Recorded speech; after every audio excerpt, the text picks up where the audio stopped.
ഇനി വൈകേണ്ട, ഇന്ന് തന്നെ നിങ്ങളുടെ വീടിനായി സിസോ സന്ദർശിക്കൂ. സിസോ, മേക്ക് ലൈഫ് സിമ്പിൾ. ലോക പ്രമേഹ ദിനമാണ്. ഇന്നത്തെ തീം എന്ന് പറയുന്നത് ബ്രേക്കിംഗ് ബാരിയേഴ്സ്, ബ്രിഡ്ജിങ് ഗ്യാപ്സ് എന്നുള്ളതാണ്.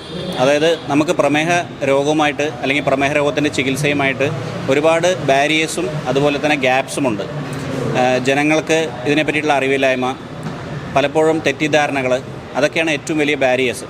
എന്നാൽ പ്രമേഹ രോഗത്തിന് ഉണ്ടാകുന്ന ഗ്യാപ്സ് എന്ന് പറഞ്ഞാൽ എൻ്റെ ഒരു അഭിപ്രായത്തിൽ പണച്ചെലവ് തന്നെയാണ്. പലപ്പോഴും രോഗത്തിനുള്ള മരുന്നുകൾ, ഇൻസുലിൻ അല്ലെങ്കിൽ ഗുളികകൾ, ഇതിൻ്റെ കോസ്റ്റ് താങ്ങാനാവാത്തത് കൊണ്ട് ചികിത്സ പാതി വഴിയിൽ വെച്ച് മുടങ്ങിപ്പോകുന്നതാണ് എൻ്റെ ഒരു അനുഭവത്തിൽ ഏറ്റവും പ്രധാനപ്പെട്ട ഒരു പ്രശ്നം. അപ്പോൾ ഈ ഒരു രീതിയിൽ നമ്മൾ ജനങ്ങളും പൊതുസമൂഹവും ഡോക്ടർമാരും ആരോഗ്യ പ്രവർത്തകരും അതുപോലെ തന്നെ ഗവൺമെൻറ്റും എല്ലാവരും ഒത്തൊരുമിച്ച് ശ്രമിച്ചാൽ മാത്രമേ നമുക്ക് ഈ പ്രമേഹം എന്ന് പറയുന്ന ഒരു രോഗത്തിനെ തടയാൻ കഴിയുള്ളൂ. ഇൻഡിവിജ്വൽ എന്നുള്ള നിലയ്ക്ക് ഒരു പ്രമേഹ രോഗി ചെയ്യേണ്ട ഏറ്റവും പ്രധാനപ്പെട്ട കാര്യം അയാളുടെ ഷുഗർ ഇടയ്ക്കിടയ്ക്ക് ചെക്ക് ചെയ്യുക എന്നുള്ളതാണ്. അതുതന്നെയാണ് ഏറ്റവും പ്രധാനപ്പെട്ട. നമുക്ക് അതിന് ഉള്ള വഴികൾ തനിയെ തുറന്നു വരുന്നതാണ് എനിക്ക് തോന്നുന്നത്. ഭക്ഷണ നിയന്ത്രണത്തിലൂടെയും അതുപോലെ തന്നെ എക്സസൈസ് ചെയ്യേണ്ടതിൻ്റെ പ്രാധാന്യവും ഇത്തരം കാര്യങ്ങളൊക്കെ നമ്മൾ ഷുഗർ ജസ്റ്റ് ചെക്ക് ചെയ്താൽ തന്നെ ആൾക്കാർ ഒന്നുകൂടി അതിൽ ശ്രദ്ധിക്കും. അപ്പോൾ മരുന്നില്ലാത്തതോ അല്ലെങ്കിൽ മരുന്നിനെ പറ്റി കിട്ടാനുള്ള ബുദ്ധിമുട്ടോ, ഇപ്പോൾ പണച്ചെലവിൻ്റെ കാര്യം ഞാൻ പറഞ്ഞു, അതല്ലാതെ കിട്ടാനൊരു ബുദ്ധിമുട്ടോ നമ്മുടെ നാട്ടിലില്ല.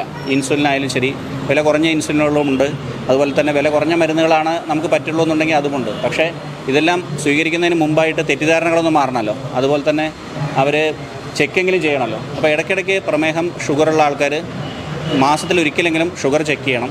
അതുപോലെ HbA1c എന്ന് പറയുന്ന ടെസ്റ്റ് 3 മാസത്തെ ഷുഗറിൻ്റെ ആവറേജ്, അത് ചുരുങ്ങിയത് 3 മാസത്തിലൊരിക്കൽ അല്ലെങ്കിൽ കുറഞ്ഞത് ഒരു 6 മാസത്തിലൊരിക്കലെങ്കിലും ചെക്ക് ചെയ്യണം. അതാണ് എനിക്ക് പറയാനുള്ളത്. ഒരു 35-40 വയസ്സ് കഴിഞ്ഞ ആൾക്കാർക്കൊക്കെ ഇപ്പോഴത്തെ കാലത്ത് പ്രമേഹം വരാനുള്ള സാധ്യത വളരെ കൂടുതലാണ്. ഇപ്പോൾ വർഷത്തിലൊരിക്കലെങ്കിലും പ്രമേഹം നമ്മൾ ബ്ലഡ് ടെസ്റ്റ് തന്നെ ചെയ്യണം.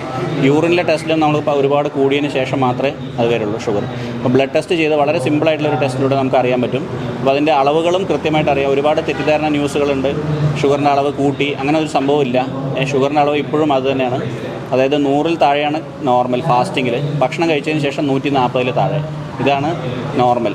എന്നാൽ ഒരു 126 വരെയൊന്നും നമ്മൾ മരുന്ന് കഴിക്കേണ്ട ഫാസ്റ്റിങ്ങിൽ. 126-ന് മുകളിൽ പോയാൽ ശരിക്കും ഷുഗർ തന്നെയാണ്.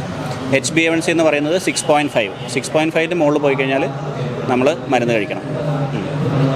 ഇൻസുലിൻ മാത്രമേ ഉള്ളൂ അല്ല, ഇൻസുലിൻ അല്ല ഇതിനുള്ള ചികിത്സ.